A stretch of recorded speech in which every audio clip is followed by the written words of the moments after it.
we need to talk about this. Tomorrow, you kick off your support of Kylie Minogue's Australian tour. It's actually bonkers. When I saw this come through, incredible. How are you feeling in this moment? I feel so excited. I woke up at 4 a.m. this morning because I couldn't sleep because I was so excited that the album was out.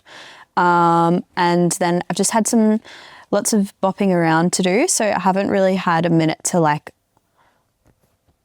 take it in. But when I woke up at 4 a.m. because I couldn't sleep, I listened to the album and I imagined that I was listening to it for the first time, and that was really nice. Okay. But yeah, that's been my day. It's been crazy. When did this all start for you after Butterfly Blue? I think quite soon after that album came out, or after it was finished, I started to slowly chip away at what would become this album. And what was kind of leading that for you, be it in your writing or the sounds? What was motivating that craft? When I started working on it, I was kind of just playing and making lots of different things and seeing what I found interesting. And there are a bunch of songs that I started making that were kind of like country, shoegaze that I've put aside that I might put out later. Okay. So I was making stuff like that because I was listening to so much country and folk and songwritery stuff, but then I was also listening to so much dance music. And I was trying to find a way to combine the feeling of folk and country that I love, not necessarily like all modern pop country, but kind of older country, with experimental production and dance influences. And then along that, partway through that process, there were a few things that were really interesting to me, especially related to vocal textures and using vocals as an instrument rather than just something to sing with. And so I really focused on that, and that kind of built the direction for the album. Yeah. What kind of dance music were you really tapping into at that time? Well, some of my all-time favorite electronic producers are like SOPHIE, Hudson Mohawk. Lately I've been loving Two Shell, which is very fast, frenetic, colourful, melodic dance music. And I also love Calvin Harris, Avicii. There's so much good Australian stuff too that I'm really excited by. My friends' music, James, One Tablespoon, Nina Geraci. I'm constantly checking in on what they're doing, and we're showing each other stuff. And that also keeps me really excited about making electronic music. And even with the Calvin Harris, the Avicii of it all, it's almost that thing of if it ain't broke, don't fix it. There's a reason why it's so good. It feels good. Yes. Yeah. One of the things I wanted to ask is that there's a lot of references to light on this record. What types of light capture your attention the most? It's really interesting because I didn't notice that I was talking about light so much until I had to name the album. And then I was going through all of the lyrics trying to find a thread or a through line, and it was light. And I'm still not 100% sure why I was thinking about it so much, but I have a couple of theories. One of them is that I was reading this book about light and colour, like a science book, around the middle of when I was making the album. So I think that was taking up some of my brain space when I was writing. But also I famously love bugs so much. And when I think of someone or something being light or having a glow or something like that, my next thought is I'm a bug and I'm flying into it and I'm banging my head over and over and over again. So true, like a mossy that's just going for this. Yeah, or a little moth. So I don't know, but heading head on into the light in a good way or a bad? In a single-minded way, not good or bad, just blinkers on. Yep. Okay, because what I feel when I listen to this record, and I even wrote this down when I was going through it from start to finish, is that for me, the light is captured in the record and it feels like it's peeking through the clouds and it's dappled every now and then it's like, you know, sometimes you're really craving it when you just need it to peek through, but that's really coming through in the vocal textures as well. And I know that that was something that you really wanted to explore on this record and was driving a lot of it. What did you kind of want to explore vocally, you know, when you're kind of using vocals as samples and sounds? So I've been thinking about this a lot because someone asked me recently, like, if I would just, I think someone was like, because you're a singer, or like asked if I was like a singer or a vocalist or something. And I was like, oh, I know this sounds really pretentious and really wanky, but I actually don't think I am. Like, I just think that my voice is the most convenient thing I have around to get these ideas out. Wow. But I don't think of myself as a singer, even though I obviously sing and I am a singer. But I think of myself as like a songwriter, producer, and instead of being good at guitar or piano or even singing, my instrument is that I have my voice and I can manipulate it into this other thing. So it's like it starts from my voice, but the creativity is, in the lyrics and the melodies because they're really important to me. But it's also in like the crackles and the production techniques that bring out certain tones, and then resampling myself, like recording gibberish at home and then using that as a sample that I flip or I like speed up or slow down to a point where it's unrecognizable from being my voice, but it's just a starting point to do all this other stuff. Yeah. Do you ever find a sample you've manipulated in your hard drive and you're like, I don't even know where that came from or where that started? Yeah. Yeah. Who was she? Literally, because it'll be like me just sitting there at like 3 a.m. at my desk humming or something. It's like, I'm not going to, it doesn't matter where it started, but it's certainly, unrecognizable from that first point. When it becomes something interesting, it's often quite different. Yeah. So the album opens with My Darling, My Angel.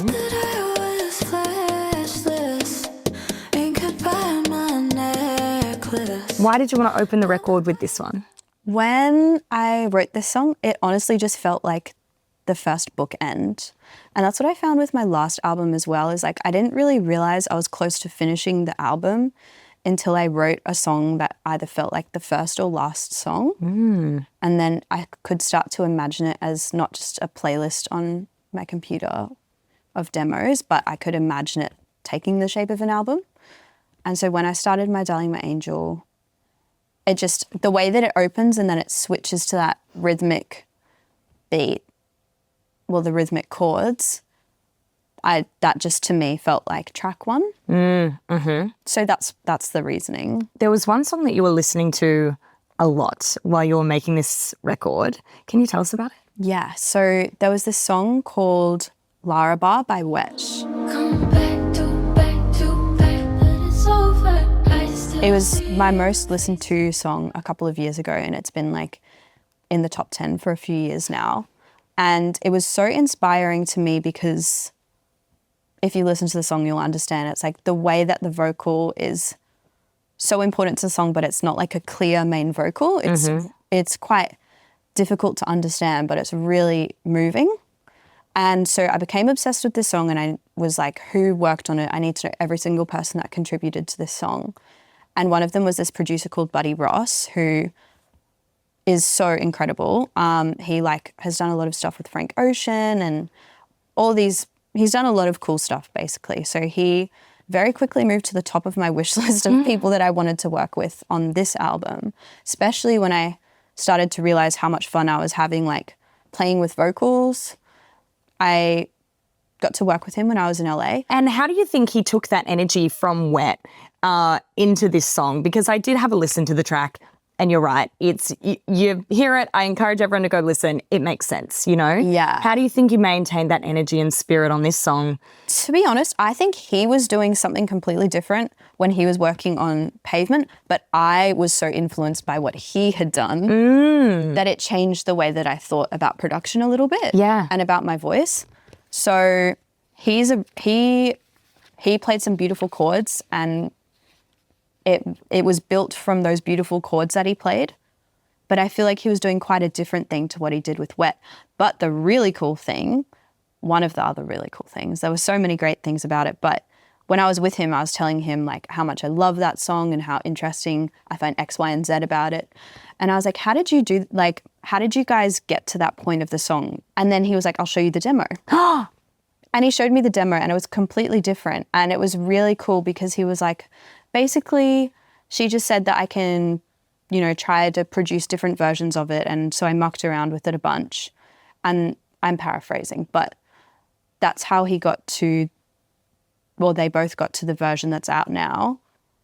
And that just also really affirmed how much I love the way that I make music, which is really similar to that, where it's like kind of guessing sometimes. Well, I was going to ask, like literally being able to see the demo and go into the back end. So even as a producer, what are you learning from that? So much stuff. Yeah. But yeah, for me, it's always the process that's so interesting, like especially when it's related to sampling. And oh my God, I just like this song Pavement reminded me of how much I love sampling as a production technique, but also like as a songwriting technique. Mm-hmm. And thinking about what I learnt from looking at the different versions of that Larabar song that Buddy Ross showed me was like treating a demo as a sample is often how you refine ideas, which sounds like kind of counterintuitive because usually you think, oh, well, there's just a missing part. There's like a missing section or you need to like change the structure of it. But when you are thinking about songwriting with like sampling and production as a part of that process, it's just opens up so many different versions of the song. Yeah. I feel like we're getting a production masterclass with you right now. It's great. Particularly Pavement as well. I'm glad you brought this up because there's two samples in this one. You got the DJ Zirk. Let's start with that. Okay. Because you've always been a fan of Memphis rap. Yep. Tell us about this because again, another kind of full circle moment for you just with that sample alone. Yeah. So interesting. So yeah, I'm a big fan of Memphis rap, which is like 3 6 Mafia, DJ Zirk, Project Pat. It's kind of like late 90s, early 2000s.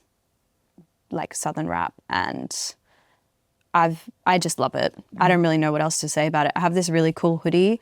It's like an old 3 6 Mafia hoodie, and the 3 6 Mafia logo glows in the dark. Amazing. And so I made my vinyl glow in the dark because I was like, love that things can glow in the dark. What do you mean it glows in the? Can we turn the lights off? And I don't know if glow? this one does. This might be the clear one. All right. But I've got another one that glows in the dark. Oh my gosh! And that was inspired by these guys as well. Kind of. Yeah. And oh yeah, I love 3 6 Mafia. I love Memphis rap. And on Pavement, yeah, I sampled this DJ Zirk song called Born to Lose. And we've also got the Cub Sport sample in there too.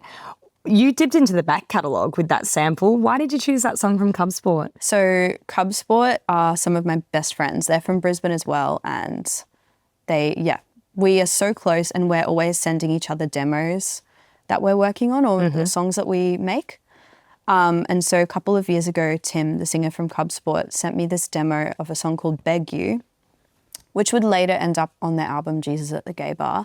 But the demo of Beg You, I was so obsessed with. It's one of my favorite things he's ever sent me. And there's this moment at 1 minute and 3 seconds that I would always skip to, and then I would play out that section and then I'd go back to 1 minute, 3 seconds and just listen to this bit so many times.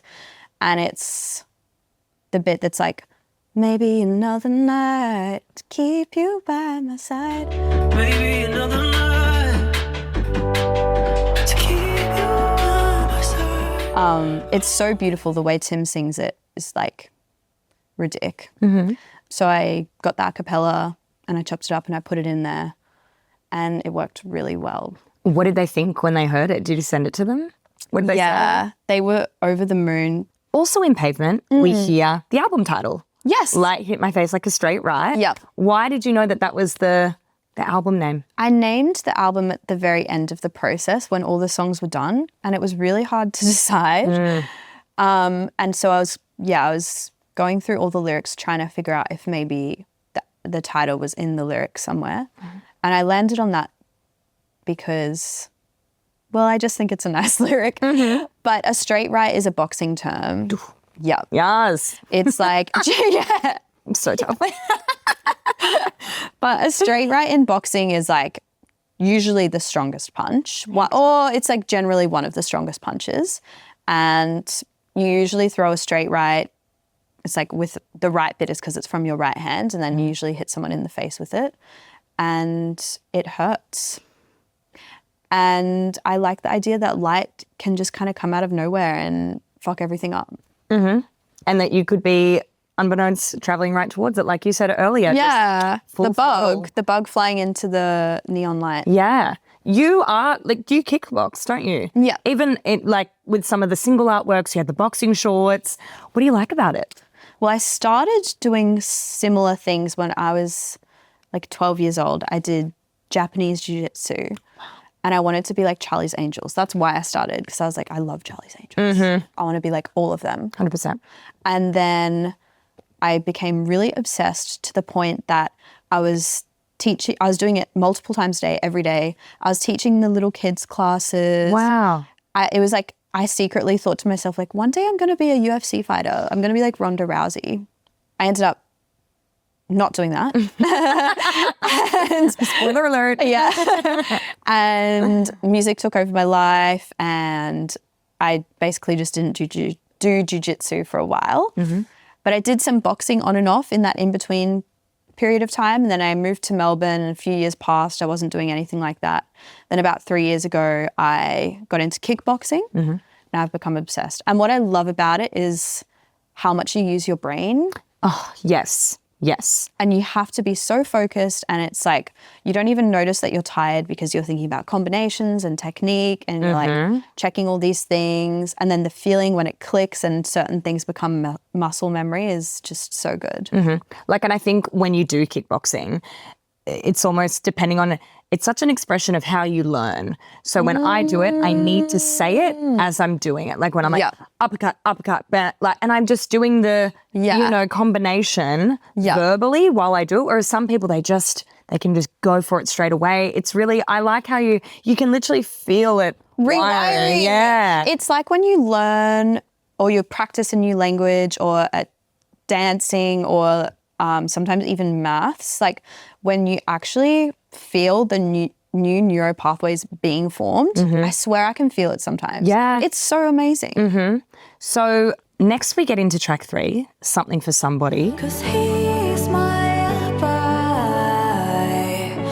I gotta say, you were coming for people's necks with this one, okay? When I heard this was all too real, and it's kind of going through that process of getting with someone maybe to prove that you can get with someone maybe, or that, you know, you are almost cosplaying the experience of someone or being with someone that you actually really did like, or that you're still kind of getting over. In what ways did you want to explore matters of the heart on this record? Oh, I always try and keep it really like tucked away. And so it's like the lyrics for this are quite dark. Yeah. They're quite dark. But so I had to hide them in this really sweet melody so people aren't like, babe, like, let's get you to hospital. Do we need a welfare check? Yeah. So yeah, I was actually, when I think about songs like that, I'm really inspired by Say Goodnight and Go by Imogen Heap. Oh, yes. Such a beautiful song, so sweet, like say goodnight and go. But the lyrics are like, follow you home. You've got your headphones on, you're dancing. Now you're up in your room, you left the windows open, I'm watching you, I can see you. You think you're alone. That's the lyrics. Yeah. It's so creepy. And yet if you were listening to it casually, it's a beautiful song. Yeah. Are there any other examples of songs like that maybe have a dark lyric but, you know? Sometimes I don't know if it's the intention or not, but the way that I listen to I'm on Fire by Bruce Springsteen. Yeah. Such a beautiful song. So fucking creepy. Hey, little girl, is your daddy home? Did he leave you all alone? Bro. I got a bed. Chill. Crazy. Bruce, chill out. But it's such a beautiful song. So beautiful. But you're right, just with that strumming guitar, you know? Yeah. It's almost like a lullaby, that kind of thing. And I feel that in Something for Somebody. So yeah, okay. So what you're saying is that, you know, when it comes to, I guess, love or relationships, you do kind of want to embed them a little bit, right? Yeah. Yeah. Even just, not even that. I think just like anything where it's vulnerable. It's nice to have a little bit of a bubble wrap around it. Yeah.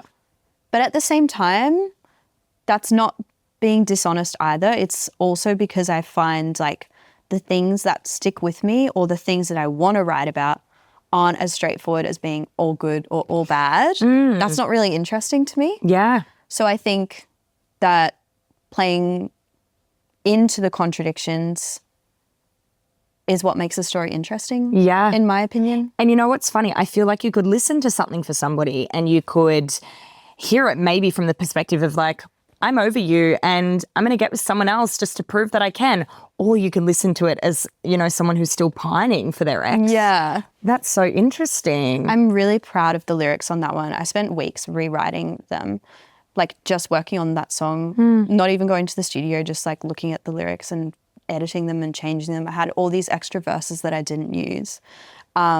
Yeah, I think it's really clever. Yeah, it's a highlight for sure. Why did you keep chipping away at it? What wasn't sticking? All of the things were good, but I just had this idea that there was going to be like a twist at the end. And it took a while for that to work. But ultimately it did, because the whole song is kind of setting up to this. I don't want to spoil it, but the whole thing is kind of setting up to the last chorus when the lyrics almost sound like the same lyrics as the first one, but they're different. People have to go in, get in those liner notes. The next song, track 4, is Virtue. Pour out my pockets, I'm empty-handed. And this was a really surprising song to hear on this record. I think because I was hearing it, I was like, was this kind of like Gaelic, harpsichordy, you know? Tell me about that influence in this song or even across the album. Okay, so across the album, honestly, like traditional Irish music had such a massive influence on the whole thing. Wow. You can really hear it on this one. I sampled this Finnish acapella group. I was working with this amazing producer called Casey MQ, who I'm also a really big fan of. He works with OK Lou really closely, who's a really brilliant artist. But I was telling Casey about how much I love choirs and traditional Irish music, and was showing him this YouTube channel of the University of Dublin Choir, which is like one of my favorite YouTube channels. And he was like, oh, this reminds me of this. And then he showed me the song that we sampled called Butterfly by Rajaton. And they are a Finnish a cappella group. And this song that we sample is called, Butterfly. And that's like another, again, you know, I love birds. Yes. And specifically butterflies. And this song by Rajaton, the lyrics are like from the perspective of a butterfly because they have such fleeting lives. It's like a butterfly being born, opening its wings for the first time, and that brief day or two that it's alive, and then what happens when the final night comes. It's really beautiful. But there's also all of these beautiful like vocal sounds that aren't lyrics that are similar to Irish lilting, which is that thing where they're like, you know that? I don't. I mean, that was fucked. That was not what it is. But it's this style like scatting, of but for Irish people? It kind of is. It kind of is. Yeah, it's like a vocal thing that's really like common. Can I ask, how are you finding this stuff? You know, when you're saying I'm influenced by choirs and I love this particular choir in Ireland, and even the song we've talked about earlier from Wet, like, is it your algorithm serving you this kind of thing? Is it recommendations from friends? Some of it's recommendations, but a lot of it is because I love voices so much, and I'm like, I love just listening to choirs. And sometimes it's like, I want to try find like something that I can sample and flip into a beat. But then I never end up doing it. I just end up listening to choirs for like hours and hours and hours. But that's what I was originally doing when I came across the University of Dublin choir. I was like, oh, I kind of feel like making a beat with like a choir in it. And I was looking for all these different types of choirs. And then that's how I found them. Incredible. I love that. This song references angels. There's a lot of references to angels on this record. I feel like I wrote down each time I listened. You've spoken before about being locked in, you know. Can you tell us about the presence of angels in your life and, you know, why you wanted to include that on this record? Well, it's just like a way that I think about the world. I think maybe it's like having grandparents that are like, or just like, I guess, Irish Catholic families down the line somewhere. All these little things in everyday language get passed down. Like when I'm looking for a park or I'm in my friend's car looking for a park and they can't find one, I'll be like, either Hail Mary, full of grace, please give us a parking space. Or I'll say like, dear parking angels, thank you for the park that we are about to receive. Yes. And it always works. Yeah. So there's like silly little things like that. Do you like the song Guided by Angels by Amyl and the Sniffers? You know I love it. Yeah. Guided by angels, but they're heavenly. They're You know, I love Amyl and the Sniffers so much. Yeah. And like that's such, you know, if you, again, it's kind of, well, different in the way that if you're not really paying attention to the lyrics, but you know, just that guided by angels, they're on my body and they're guiding me heavenly. You know? Amy's lyrics are incredible. That's like, that band is incredible for so many reasons, but one of my favorite things about them is on the first listen of an album or a song of theirs, you can enjoy like the energy, or you can watch performance and be like, whoa, rock stars. This is so inspiring. Like this just has like lit a fire in me. And then you go and read the lyrics and then you get goosebumps. Oh, like gut punch in some of them. Absolutely. Yeah. Yeah. Yeah. We've got a couple of interludes on the album as well, and I feel like they're just a melting pot of references and callbacks. How did you think these were going to tie the album together? These were really practical to me. They were right at the end, and that was the one thing maybe on my last album that I wanted to do but just didn't prioritize, which was having things that kind of meld songs together so they transition beautifully when you listen from front to back. And so that was me scratching that itch here. And they're very practical interludes, although I also really enjoy them on their own.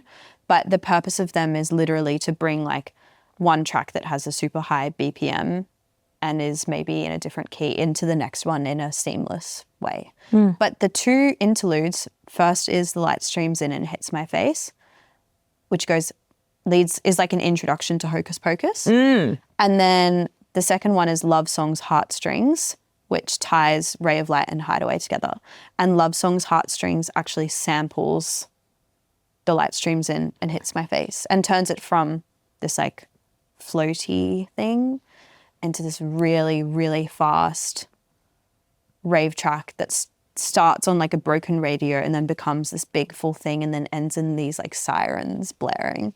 So it was honestly really fun to make them. Yeah. And they're short, but they're worth it, you know? They pack a punch. Yeah, I'm glad they're there. Yeah. And I loved the entry of the second one into Hocus Pocus as well. I thought that was fabulous. I do have to note, Hideaway is my favourite song off the album. Really? At this stage, yes. Thank you. I really like it. Yeah, I reckon that's going to be a highlight for people for sure. Going to the end of the record, we have Horses, which is a song that you dropped as a single as well. Hey,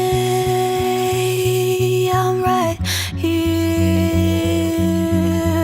I look different now. This song has obviously taken on a bit of a different meaning for you in the last year. Did you always know that you wanted to close the album with this song? Yeah, I did, because for a really like practical reason that sounds almost so small that it's silly, but the song ends with Annika, Alice Ivy, playing the piano, and the way that we mic'd the piano, you can hear the room and you can hear the pedals. Yes, I was going to say it was very Atmos vibes. Yeah. And when she finishes playing the chords that are in the outro, you hear her take her foot off the pedal. And to me, that was like the definitive bookend. That was like, this is the end of the album. Yeah. So that was why it's at the end. But it also, for other reasons, feels nice putting it there. But yeah. It's a beautiful song. Thank you. It's beautiful. Is there a particular lyric from the album that, you know, is sticking with you at the moment? On this day, on Feb 14, what is the lyric that you are, you know, aligning with the most? Well, on Horses a little bit more. Like you said, the song has taken on a new meaning. So I wrote it a couple years ago, but then my little sister passed away last year. And the first verse of Horses is like about catching the train home from school with her. But in the lyrics, she's kind of missing. It's like, at least the way I picture it, I'm catching the train home with her, but she's not there. And that's what it's about. And then the second verse goes on to describe scenes from home and Brisbane and like the river and the floods and the droughts and all these other things. And then the chorus of that song, when I wrote it, it was like feeling so out of place and unrecognizable. And the lyrics, hey, I'm right here. I look different now. Don't you see me? Do you remember? But now when I listen to it, since Liv has passed away, sometimes I imagine that it's like her singing the chorus, being like, I'm right here. I look different now. So lately I've been really enjoying like listening to it from that different perspective. That's really beautiful. Yeah. And I think, you know, looking at the record as a whole as well, you talk about being guided by angels and that kind of thing. And I think it's amazing that, you know, that is the album closer and you're feeling that today on release day. Yeah. Yeah. Thank you for sharing that as well. Thank you. Yeah. I can't imagine what it's been like, but also having this album that you finished, you know, like you said, early 2024, and then having these moments that still relate to what you've been through as well. So, yeah, it's a beautiful record. Thank you. Thank you so much for sharing it with us. Thank you. Where do you hope people listen to this album? Oh, well, I like to listen to music when I'm on a walk. Or on a train. Actually, that's my other favorite place to listen to music. So where you can kind of watch the world go by, but you've got your headphones on. Love that. In transit, watching it all go by. My preferred listening method. Yes, but I would recommend people listen to it with a keen ear as well because there's just so much amazing layering. I want to know, how are we going to take this album to the live stage? I don't know 100% yet, but I think it will be good. It'll be good. It'll be really good. What I'm most excited about is singing these like, performing these like folk influenced melodies, but with autotune, and just feeling that in a big room, I think is going to translate really beautifully. I'm so excited. So excited. So there's a couple of different tours going down. We've got the headline shows in April, but then also we need to talk about this. Tomorrow, you kick off your support of Kylie Minogue's Australian tour. It's actually bonkers. When I saw this come through, incredible. How do you feel? I feel like I just feel like I don't know what to expect, and I'm so excited. I'm so excited. These songs, not all of them, but a bunch of them are going to be played for the first time in like arenas, which feels auspicious, I think, for this album. And I'm just so excited. Like, Kylie is so legendary. I'm really excited to see what her fans are like. Yeah. And I don't know. I just am excited to like reintroduce myself to people, or like to introduce myself to a new audience and have a new album to represent me. Yeah. But yeah, I'm just super excited, and I'm excited to watch her show. Do you have a favourite Kylie Minogue song? Love at First Sight. Oh, good. Yes. That's my favourite. Love. Yes. Perfect. Okay. Well, Mallrat, thank you so much for joining us on Triple J. Congratulations on your second record. Light hit my face like a straight right. We're obsessed. Love you. Thank you. I love you too.